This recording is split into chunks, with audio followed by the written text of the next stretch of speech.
네, 안녕하십니까. 여러분을 환영하고 여러분에게 환영받고 싶은 국어왕 환영쌤입니다. 항상 저를 환영해주는 우리 2학년 1반과 함께 오늘도 한번 신나게 수업을 해보도록 할게요. 여러분들, 제가 저번 시간에 여러분에게 뮤지컬 캐치와 더불어서 혹은 프로듀서 드라마와 더불어서 여러분에게 분류를 하는 방법을 가르쳐 드렸습니다. 분류는 어떻게 해야 된다라고 얘기했죠? 예를 들면 A와 B 대상이 이렇게 있다고 할 때 걔네들의 특징을 파악을 해줘야지만 여러분들이 결국에는 어떻게 할 수 있다? 구별해낼 수 있다라고 얘기를 했어요. 그래서 특징 파악이 핵심이다라는 말씀을 드렸는데, 오늘은 여러분들께 분류 문제 중에서도 굉장히 까다로울 수 있는, 자, 시기별로 대상을 분류하는 그 지문을 가지고 왔습니다.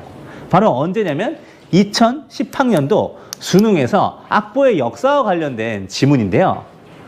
이게 왜 까다로운지는 선생님하고 지문을 들어가면서 선생님의 설명 한번 들어보시고, 선생님이 까다로운지만 얘기하는 것이 아니라 이 까다로운 거를 해결하는 방법까지도 가르쳐 드리도록 하겠습니다.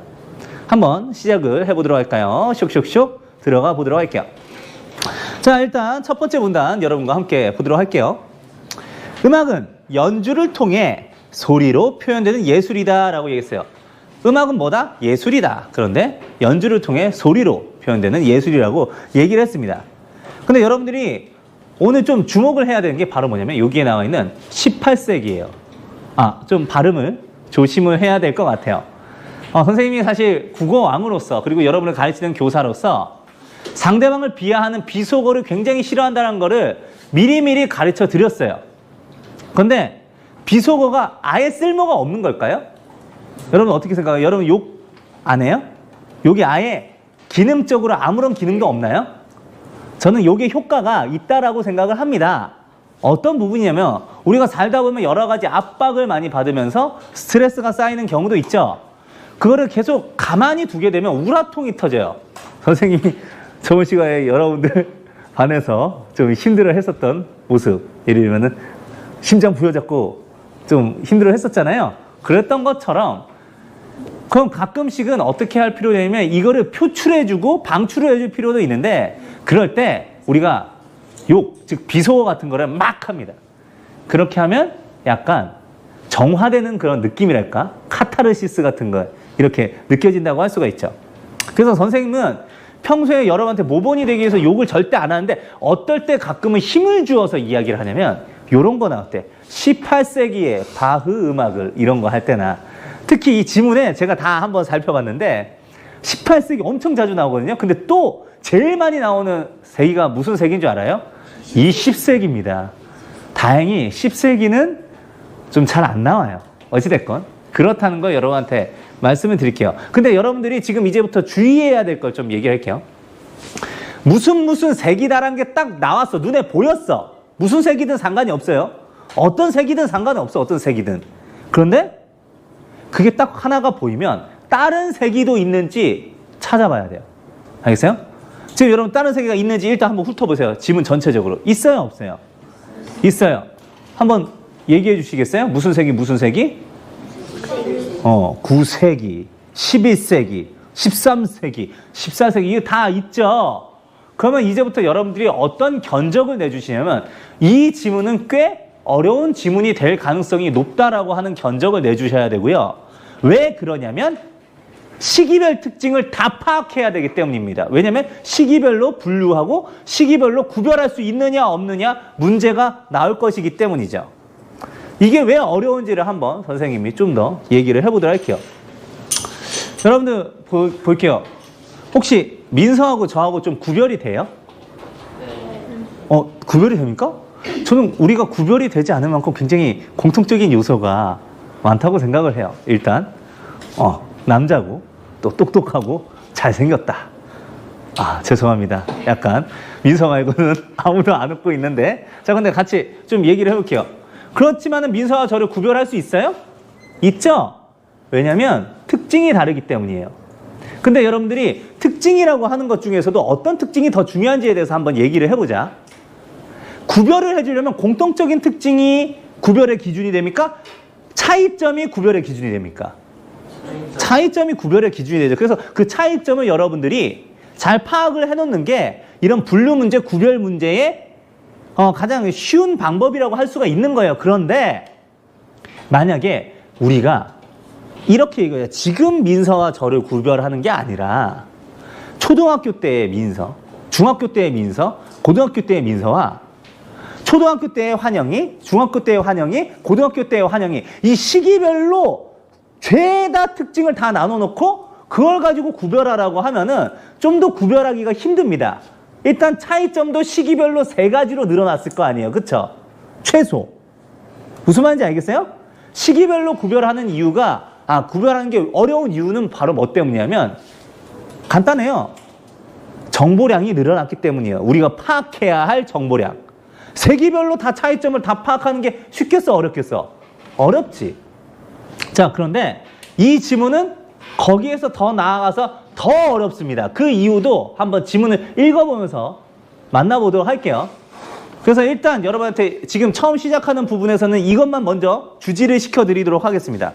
첫째, 세기가 나오면 다른 세기도 있는지 살펴라. 근데 다른 세기들이 만약에 있다고 하면 긴장을 하고 내가 이거 시기별로 특징을 머릿속에 집어넣어야만 하겠구나라고 하는 생각을 가지고 일단 지문을 읽어라. 읽기 시작해라 라고 합니다. 이따 지문을 읽으면서 하나를 더 가르쳐 드리도록 할게요. 갑니다. 18세기의 바흐 음악을 현재도 들을 수 있게 된 것은 음악을 전달하고 보존하는 악보가 있기 때문이다 라고 했어요. 지금 악보에 대해서 얘기를 했는데 악보의 정의보다는 악보의 기능적인 부분에 초점을 맞춰가지고 설명을 해준 것 같아요. 악보는 뭐 하는 기능을 했냐면 음악을 어떻게 한다? 전달하고 보존하는 기능을 한다고 얘기를 했어요. 그 다음 문단 같이 또 보도록 하겠습니다. 오늘날 악보에서 기본적으로 읽어야 할 기호는 높이를 나타내는 오선과 음자리표, 길이를 나타내는 음표와 박자표이다. 높이와 길이는 음악이 표현해야 할 본질적인 요소다라고 얘기를 했는데, 자, 지금 이 부분을 잘 볼게요. 우리가 음악을 전달하고 보존하는 게 악보라고 한다면 이 악보는 음악이 전달해야 할 본질적인 요소를 잘 담아내고 있어야 할까요? 그렇죠. 근데 음악이 담아내야 할 본질적인 요소가 2가지로 설명이 됐는데 그게 바로 뭐냐면 높이와 길이에요. 근데 이 높이와 길이를 악보는 어떤 식으로 담아낼 것이냐, 바로 기호를 통해서 담아내는데 그 기호가 높이와 관련돼서도 2개가 있고 길이와 관련돼서도 2개가 있어요. 뭐라고 되어 있지? 높이는 오선과 음자리표, 그 다음에 길이는요 음표와 박자표. 자, 그럼 이렇게 여러분한테 기호의 개수를 한번 물어볼게요. 기호의 개수 몇 개입니까? 4개죠. 음악에 대해서 전달하고 보존하기 위해서 악보는 기호를 4개를 쓰는데, 자, 그럼 우리에게 항목이 몇 개가 됐다는 얘기냐면 4개가 됐다는 얘기예요. 이걸 여러분이 파악한 상태에서 아까 시기별로 이 이야기가 진행된다는 걸 결합을 해주면 어떤 게 완성이 되냐면 이게 적어도 이런 식으로 글이 진행될 거라는 것이 완성이 됩니다. 일단 높이와 관련해서 얘기를 할 거고요. 악보가 높이를 전달해야 되니까 높이만 전달해야 돼요? 아니죠. 뭐도 전달해야 돼요? 길이도 전달을 해야 되죠. 그러니까 근데 이거를 각각의 기호들도 또 나오죠. 해당하는 기호들. 높이에 해당하는 기호들은 뭡니까? 오선, 그리고 음자리표, 그리고 길이는요 음표, 박자표. 요렇게는 된단 말이에요. 그러면 여기에서 여러분들이 뭘 덧붙여 주면 되냐면 몇 세기, 몇 세기, 몇 세기, 몇 세기별로 이 타임라인을 파악하는 게 여러분들 요 문제, 이 지문과 관련된 문제로 출제가 된다는 얘기입니다. 이해하시겠어요? 그러면 왜 그냥 단순하게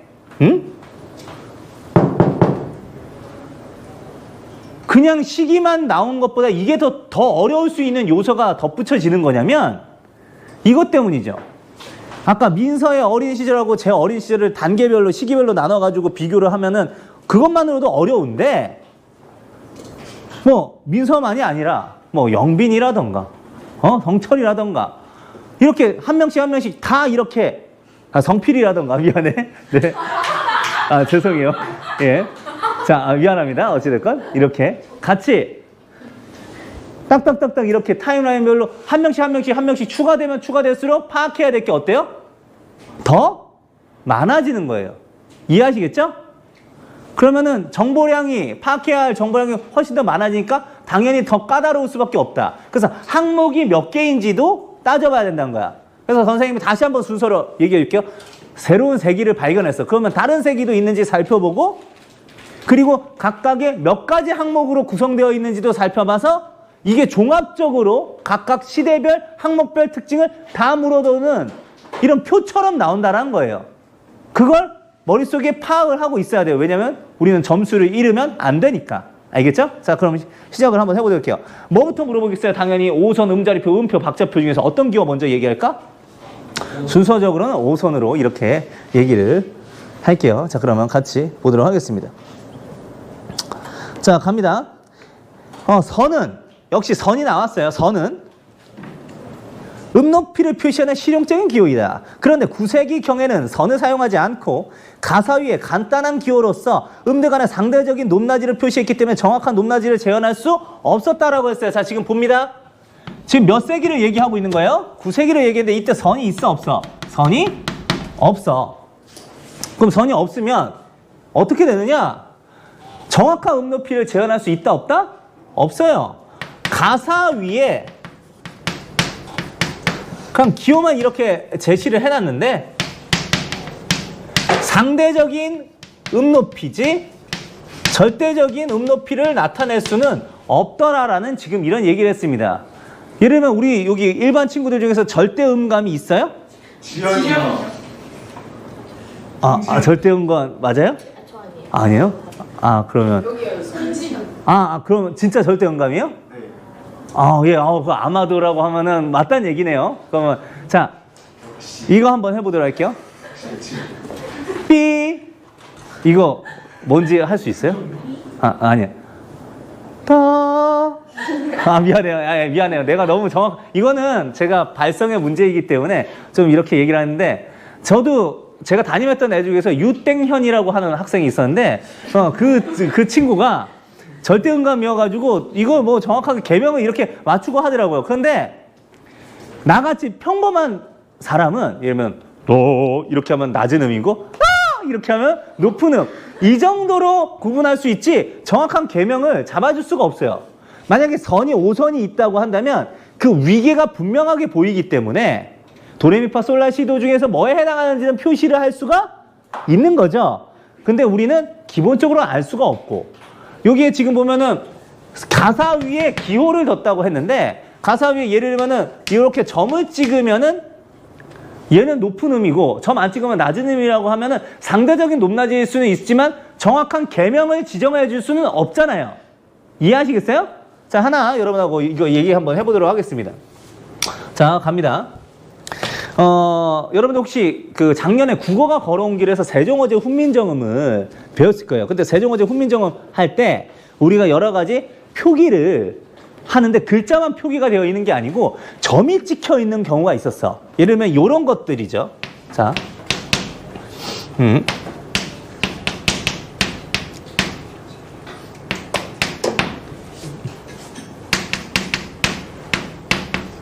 자, 이렇게 되어 있어요.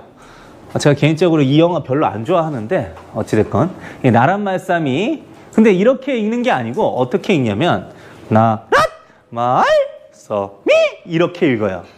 실제로 이렇게 읽어야 돼요. 좀 제가 오버한 부분이 있는데 지금 어떤 차이가 있어요? 음의 높낮이, 이걸 다른 말로 우리가 뭐라고 하면 성조라고 하고, 지금 이걸 나타내기 위해서 어떤 걸로 표기를 했냐면 왼쪽에다가 점을 찍었어요.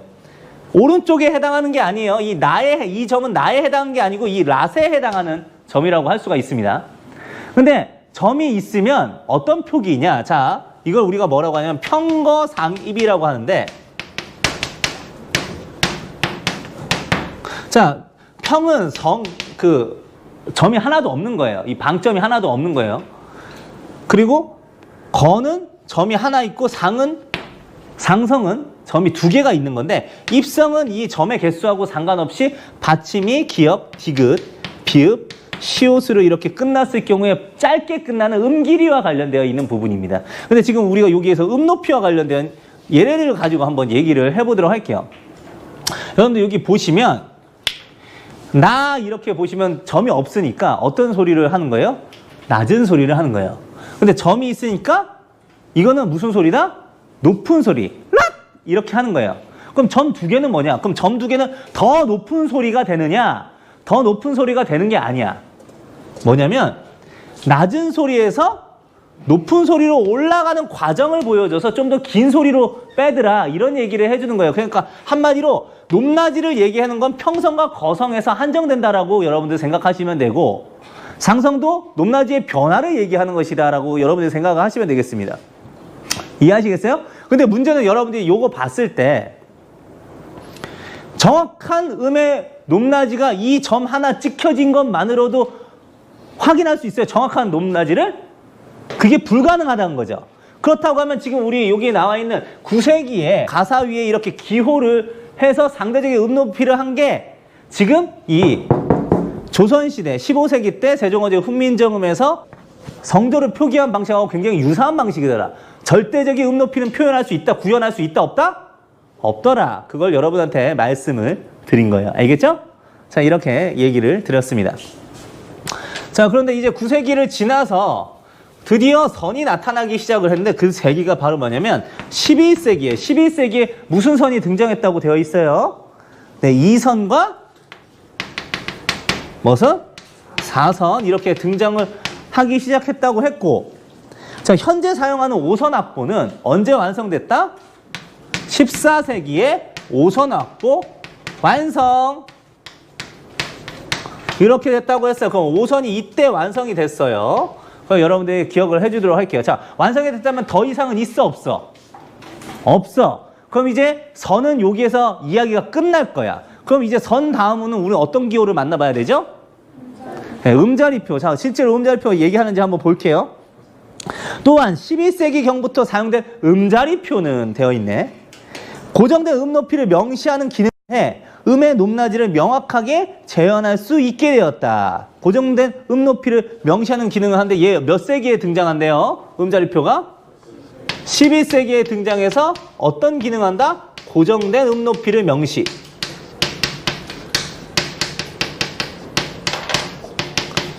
자, 이렇게 음 높이와 관련된 기호들을 정리를 해봤습니다. 자, 그러면 다음 문단은 당연히 어떤 본질적인 요소와 관련되어 있는 기호가 나올까요? 길이고 길이 중에서 뭐가 먼저 나올 것 같아? 음표가 먼저 나올 것 같다라는 말씀을 드립니다. 자, 그럼 계속 가볼게요. 자, 길이를 표시하는 기호는 13세기 말 프랑코 기법보에서 본격적으로 사용되었다라고 했습니다.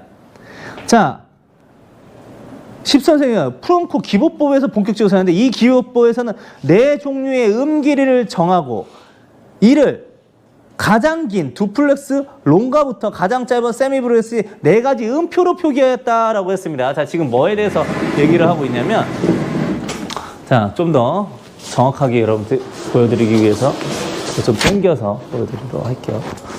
자, 보겠습니다. 13세기 말이에요. 13세기 말.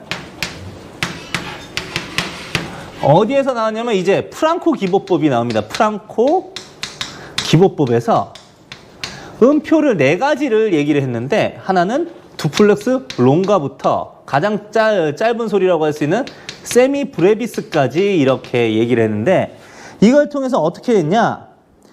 자, 이런 길이를 나타내는 음표를 사용해 음의 장단을 나타내는 리듬의 표현이 다양해졌다라고 했어요. 여러분 거기 리듬에다가 잠깐 동그라미를 좀 해주도록 할게요. 리듬에다가 동그라미. 여러분들 리듬이 뭐예요? 우리가 평소에 이 리듬은 굉장히 자주 사용하는 용어이긴 하죠. 그런데 자주 사용하는 용어라고 하더라도 여러분들이 이 지문 내에서 뜻이 무엇인지를 확실하게 다시 잡아줘야 될 필요가 있어요. 왜냐? 우리가 알고 있던 당연하게 여겼던 우리가 뜻이 이거라고 생각했었던 애가 지문에서 다른 방식으로 사용될 수도 있기 때문이죠. 그러니까 여러분 이걸 좀 알아둘게요. 여기 리듬은 뭐라고 되어 있지? 음의 단위라고 되어 있네. 그래서 네 가지 종류의 음표가 여기에 여러분들 표가 나와 있는데 이 표가 지금 보면은 그 음표의 콩나물에 해당하는 머리에 해당하는 부분이 두께가 같아요, 다? 다른 애도 있고요. 예를 들면 이런 식으로 이 두께가 두꺼운 애도 있고 두께가 얇은 애도 있고요. 그리고 아예 작대기가 없는 애도 있고 아예 이 콩나물 머리의 모양 자체가 다른 애도 있어요. 그래요? 그럼 이거는 외향적 특징이 돼서 어떻게 될까? 분류가 된다는 얘기입니다. 이 표 자체도 다시 분류가 들어갈 거예요. 알겠어요? 분류를 하려면 뭐도 기억해라? 이름도 기억하고 뭐도 기억해야 돼요? 특징도 기억하고 얘의 기능도 기억을 해야겠죠. 장단을 나타내는데 얘가 제일 두플렉스 롱가가 제일 길더라. 그래서 음의 장단이라고 하는 걸 우리가 아까 무슨 용어라고 했지? 리듬. 근데 이 음표를 활용해서 다양한 리듬을 뭐 할 수 있게 됐다? 표기할 수 있게 됐다. 표현할 수 있게 됐다라고 하는 얘기를 해주고 있는 겁니다.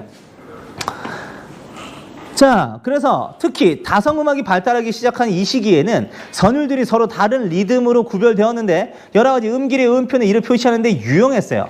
자, 이제 음표에 대한 얘기를 했으니까 그 다음으로 한번 같이 볼게. 자, 음길이의 표현인 리듬이 일정한 패턴의 강약을 규칙적으로 반복하면 뭐가 형성된다? 박자가 형성되는데 뭐예요? 박자는 뭐예요? 강약의 패턴. 을 규칙적으로 반복하는 것을 박자라고 하고 그걸 표기한 것이 뭐라고 한다? 박자표.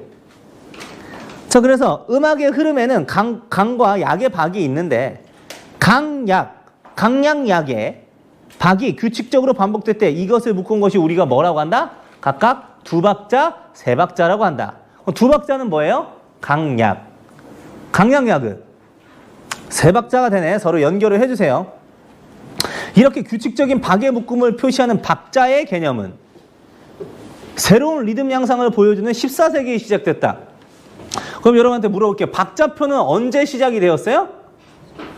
14세기. 근데 그 이유가 바로 뭐냐면 새로운 리듬 양상이 등장하기 시작해서래. 자, 한번 볼게.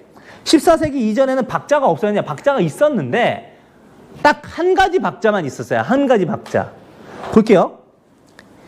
14세기 이전까지는 그리스도교의 삼위일체를 의미하는 3이라는 수를 완전하다고 인식했기 때문에 음길이를 셋으로 분할하는 완전 분할을 사용하였고 14세기가 되면서 불완전 분할인 2분할도 동등하게 사용되었다. 이렇게 얘기를 한 거예요.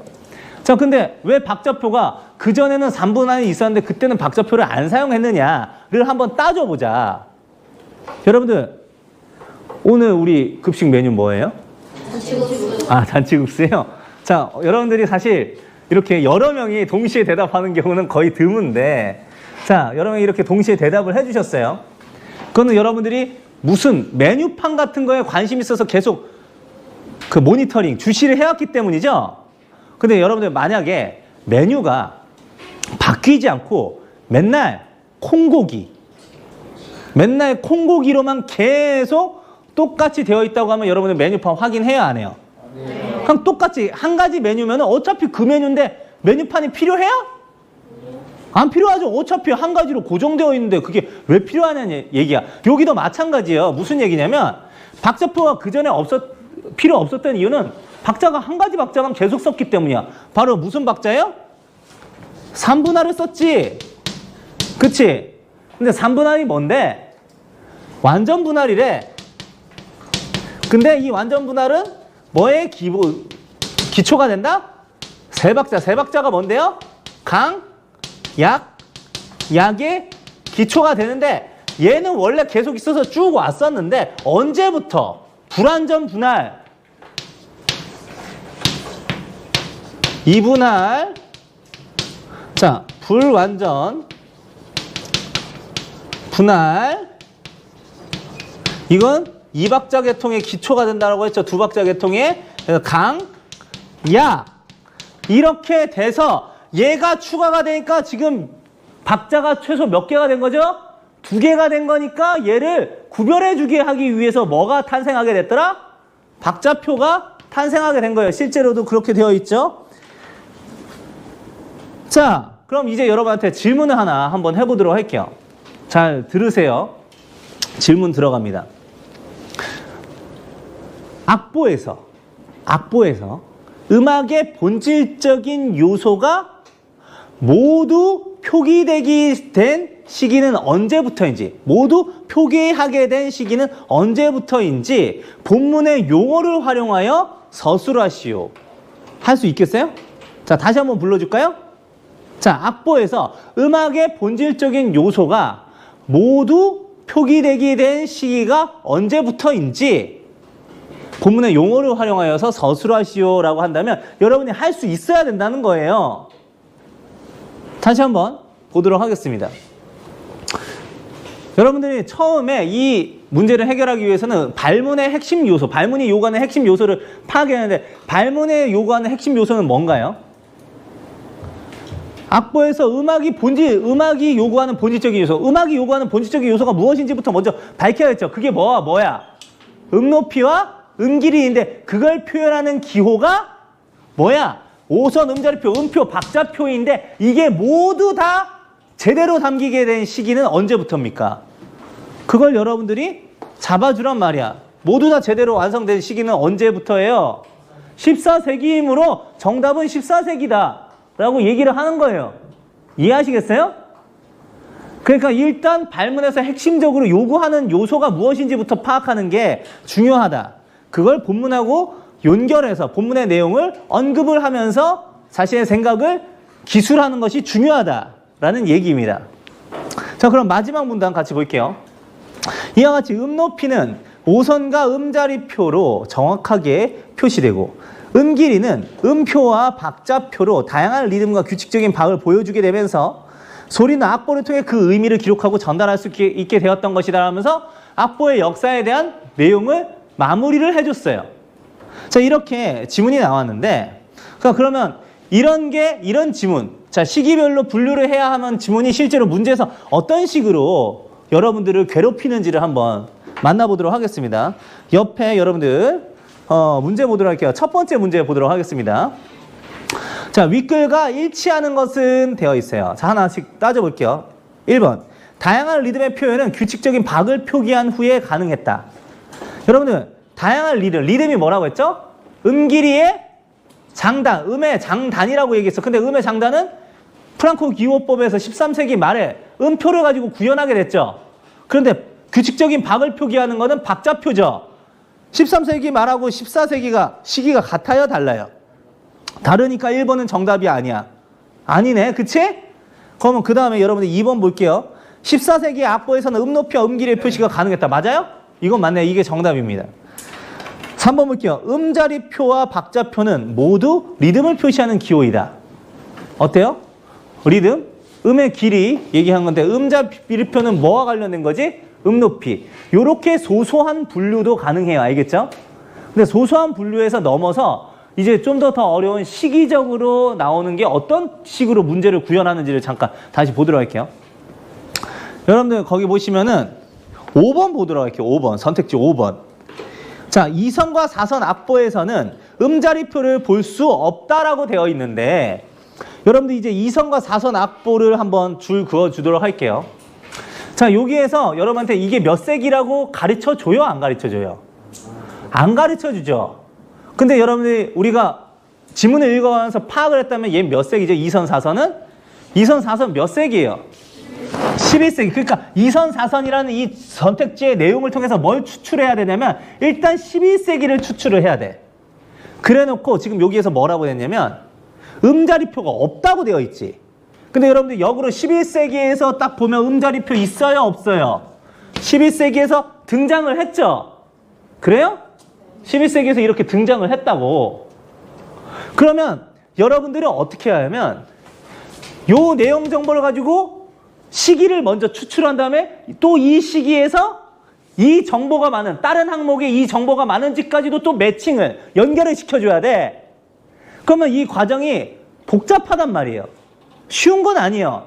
이 시기가 나을 거라는 거는 파악하고 항목도 많기 때문에 그 항목별로 시기를 딱 머릿속에 정리를 해놔야 이게 연결이 자연스럽게 될 수 있어. 여러분들 언제 이거 표를 다 그리면서 갈 거야. 근데 적어도 요건 해줘야 된단 말이야. 시기를 여러 시기가 이렇게 나열된 걸 본 순간 아 이거 항목별로 이거 또 다 정리를 머릿속에는 해주면서 읽어봐야겠네 라고 생각하는 친구하고 어떤 문제가 나올지도 모르고 그냥 아무런 생각 없이 그냥 읽다가 요런 선택지를 마주했을 때 처음부터 다시 찾아서 읽어야 하는 친구하고 누가 좀 더 그래도 유리할 거냐는 말이에요. 그리고 우리는 유리한 쪽으로 공부를 해야겠죠. 그래서 이 패턴을 여러분한테 가르쳐 드린 겁니다. 아시겠죠? 그 해당 문제의 선택지 4번도 잠깐 볼게요. 이거 되게 얍삽한 문제인데 이거 수능에서 나온 문제인데 이렇게 얍삽하게 해요. 9세기에는 가사에 맞는 상대적인 음길이를 표시했다라고 했어요. 상대적인 음길이 표시한 거 뭐가 틀렸어? 한 글자 틀렸네? 높이에요. 근데 이게 한 번 안 보이면은 되게 안 보여. 상대적이라는 말이 계속 눈에 보이면 이게 맞다라고 넘어가고 이거 정답인데? 라고 하는 생각할 수도 있단 말이죠. 이런 얍삽함도 하는데 사실 꼼꼼함을 요구한다라는 명분 하에서 이런 문제도 수능에서조차 냅니다. 한 글자 바꿔놓고. 자, 그럼 그 다음에 보도록 할게요. 다음 문제 보도록 하겠습니다. 윗글에서 사용한 글쓰기 전략으로 가장 적절한 것은 했습니다.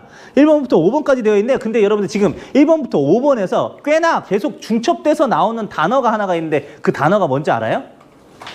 네, 대상이란 단어예요. 이 대상이 바로 뭐냐면 이 글의 중심 화제를 의미하는 거예요. 이 글의 중심 화제는 뭐죠? 악보예요. 악보. 그쵸? 아시겠어요? 중심 화제를 잡아두는 거는 내가 주인공을 찾아서 그 전체적인 큰 흐름의 내용을 예상하기 위해서도 주인공을 잡지만 또 뭐 때문에 주인공을 이렇게 잡아야 되냐, 중심 화제를 잡아야 되냐면 이런 문제에서 그냥 대상이라고 하지 않고 악보라고 이름을 한번 넣어보도록 할게요. 훨씬 더 구체적으로 다가와요. 1번 볼게요. 대상에 대한 기존의 관점과 새로운 관점을 대조하여 진술한다 보다 악보에 대한 기존의 관점과 새로운 관점을 대조하여 진술한다가 더 자세하게 들어오는 거야. 더 명료하게 들어온 거지. 여러분들 악보에 대해서 두 가지 견해를 얘기했어요? 기존 관점도 있었고 새로운 관점도 얘기했어요? 안 했죠? 그러니까 1번은 틀렸고 2번 볼게요. 객관적 자료를 활용하여 악보에 대한 비판적인 시각을 드러낸다. 악보 깠어요? 안 깠죠? 3번 악보의 유용성과 한계를 지적하여 새로운 정만을 제시한다. 악보가 어떤 기능을 해서 유용하나 음악을 전달하고 보존하는 기능을 하지. 근데 악보의 한계, 악보가 요즘은 좀 아쉬워요. 이렇게 얘기해요? 안 하죠? 자, 그러니까 이것도 틀렸네. 4번 여기에는 대상이 없으니까 그냥 권위 있는 문헌을 인용하지 않았죠. 5번 악보의 형성과 발달 과정을 중심으로 내용을 전개했다. 맞아요? 맞네. 요게 정답이네. 시기별로 각각 어떤 식으로 발전했는지 음높이와 음기를 표현하는 기호를 통해서 얘기를 해줬으니까. 자, 5 보도록 하겠습니다. 다음 문제. 보기는 프랑코 기보법을 활용하여 기억을 표현한 것이다 라고 얘기를 했어요. 역시 본문에 표를 썼으면 문제에도 표가 나와 안 나와? 나와요. 근데 아까 선생님이 특징을 파악해야 구별할 수 있는데 표도 지금 외향적으로 보여져 있는 형태를 파악해서 그 이름하고 그 기능까지도 기억을 해야 된다라고 말씀을 드렸어요. 자, 여러분들 거기 보기가 나왔는데 여러분들한테 또 하나 꿀팁을 가르쳐 드리도록 하겠습니다. 보기에서 나와 있는 내용들은 아무리 조그만 글씨로 적혀져 있는 내용이라고 해도 무조건 중요해요. 다 세밀하게 다 봐줘야 돼요. 예를 들면 지금 여기 나와 있는 A 부분과 B 부분은 동시에 연주됨. 이 부분이 꼭 필요로 하는 선택지가 있을 거예요. 자, 그리고 그 다음에 보면 A 부분은 3분할, B 부분은 2분할이니까 각각이 3박자, 2박자, 완전 분할, 불완전 분할 이렇게 된다는 걸 알 수 있고요. 자, 악기 1, 악기 3, 악기 4가 각각 표를 보면서 이게 어떤 이름인지 여러분들은 알고 있어야 돼요. 그런 문제가 꼭 나오니까요. 그 다음에 여러분들 한번 선택지 볼게요. 음높이보다는 음길이에 대한 표현이고 음표니까 당연히 음길이죠. 그쵸? 2번 A 부분은 완전 분할되는 리듬을 보여줄 거 3분할이니까 완전 분할이죠. 맞죠? 3번 A와 B 부분에서 악기 3의 리듬이 가장 빠르겠고 리듬이 가장 빠르다는 건 여러분이 어떻게 알 수 있어요? 바로 아까 보기에 제일 위에 나와 있는 A 부분과 B 부분이 동시에 연주된다라는 게 전제되어 있기 때문이에요. 동시에 연주된다는 거는 같은 뭐예요? 같은 시간 동안 더 많이 연주된 게 더 빠르게 연주된다는 얘기지. 그러니까 결국에는 악기 3이 6개로 가장 많이 이루어졌으니까 가장 빠르다는 얘기고 4번 A는 강약으로 B는 강약약으로 연주될 수 있겠군. 맞아요?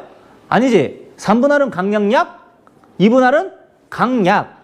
여기에서도 이미 여러분들이 연결을 잘 해놔야 이렇게 연결을 잘 해놔야 이런 문제 안 틀린다는 얘기죠. 5번 볼게요. A는 롱과 한계는 B의 세미브레스 6개와 연주 시간이 같고 이거 여러분들 이름 어떻게 알아요? 어디에 나와서 본문에 표에 나와 있잖아. 그거 형태를 가지고 파악을 해서 구별해 줘야 된다는 얘기입니다. 알겠죠? 이렇게 여러분한테 말씀을 드렸습니다.